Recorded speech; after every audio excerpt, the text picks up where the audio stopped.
Welcome to Break Time with Breakaway. I'm James Jarrett, board chair for Breakaway.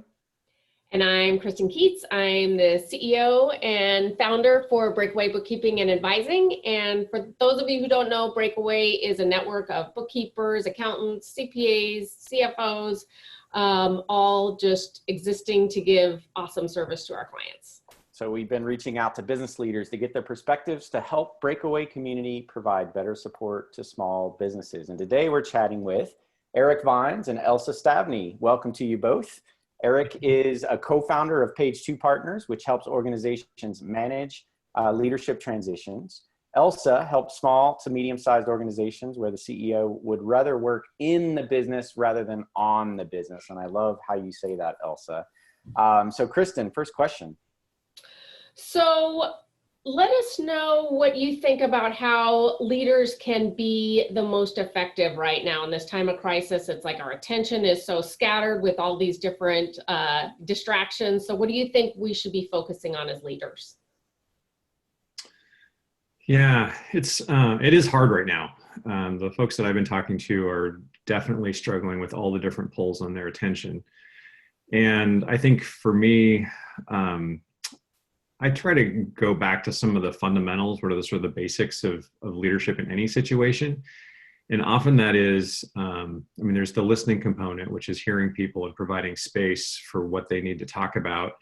But there's also that being able to ask the right questions, those questions that are going to get to the heart of something that somebody is dealing with, whether it's a personal, emotional question, which is often, how are you really doing right now? Because everybody's struggling. Or what's the heart of the challenge that you're currently facing with the work, so that you're not just having these sort of surface, things are fine, things are good, conversations. You're having the difficult conversations that let you move forward. And that's true now, especially, but also true anytime. And I really think it depends on what's happening with the organization, right? There's some organizations that have had to stop working. And in that case, this is a great opportunity for leaders to, there's so many things that are free online right now to be learning new things and looking at, when this is all over, how do I get the company up and running again? How do we get moving again? And still connecting with employees if you've had to lay them off or furlough them. And those that have employees that are for the first time working at home, the intensity of doing more one-on-ones, and what Eric's saying is connecting with your people and making sure they're okay. But I think listening to people, and the struggle with all this too is self-care. And people are taking care of their employees and their families. A lot of people are now dealing with working from home with their family there too. With their dogs. With their dogs and cats walking across the screen. But it's that really, truly taking care of your staff and your team and your family, but also yourself, because leaders are also going through, this wave of emotion and being scared. That kind of leads me to my next question, because I had a call with a client yesterday, and it's like I listened to these business owners going, how do I balance the needs of the business with the needs of these employees that do maybe have children at home or things that they're dealing with, but yet I need to still figure out how to make payroll or pay the rent and all that. Like, how do they balance that? Yeah, it's going to be unique for every person and every situation for that matter. I think as leaders, at least what we've tried to do with our team is to create a more frequent gathering space. So we used to do monthly check-ins with our team, and now we're doing weekly check-ins, and in some cases having even more ad hoc check-ins with people. And the same thing with the larger community. We'd do a roundtable for development directors, and it used to be once a month, but every week things are changing so fast that just having that group to come to and have conversations and hold space just to talk about what's going on with people seems to be one of the most helpful things that we've been able to do right now. So balance, but everybody's different with that. Everybody has a different set of needs. And so I don't know that there's a single answer for how to find that balance. I was speaking with a friend who's president of an organization, and she was having an issue with one of her employees. He was depressed and he wasn't producing the work correctly.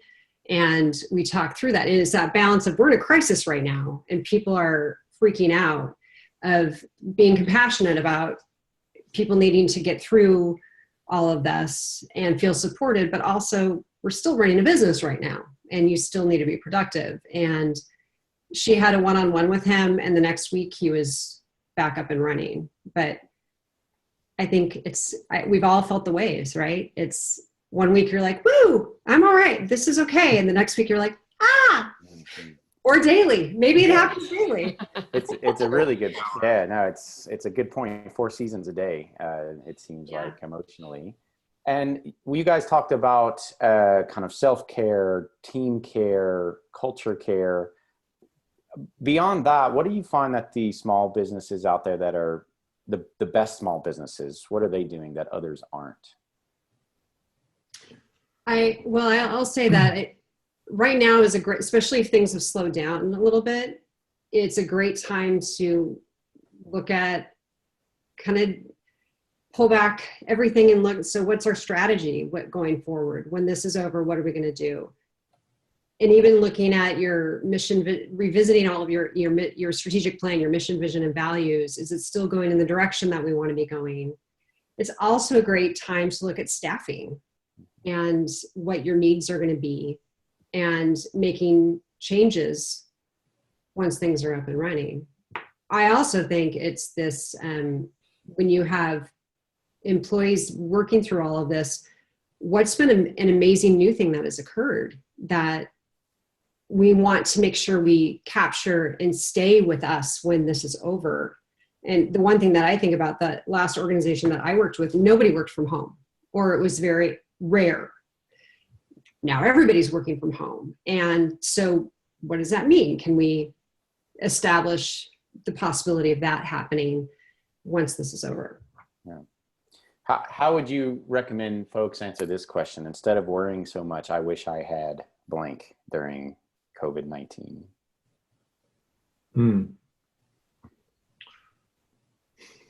I think for me, the answer to that question would be, I wish I would have been thinking more about what comes after this. What is the world that we want to have when this is all over?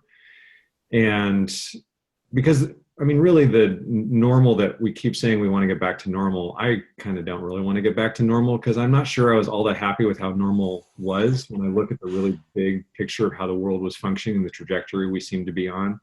And so I hope that what we're actually beginning to do is to look at, okay, how is it that we really want these systems to function, whether it's our healthcare system or our government or our education system, and what kinds of things could we be doing that would make it the way we want it rather than just the way that it is, and just perpetuating one more year of the status quo of the way things have always been.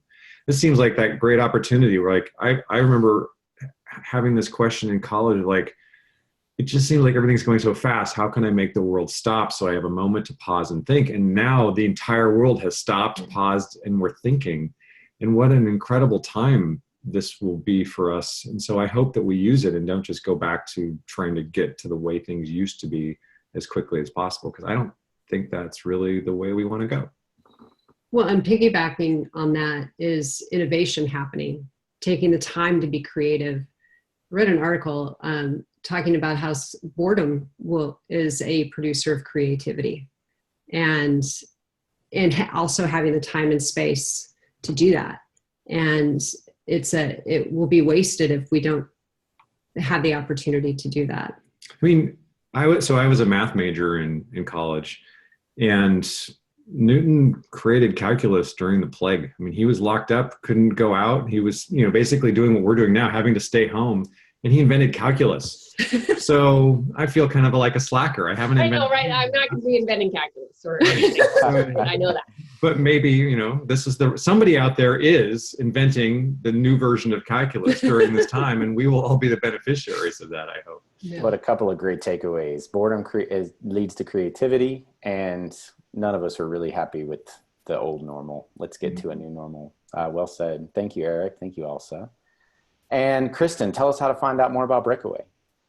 So you can find us on our website at www.breakawayba.com. Also on social media on LinkedIn and Facebook.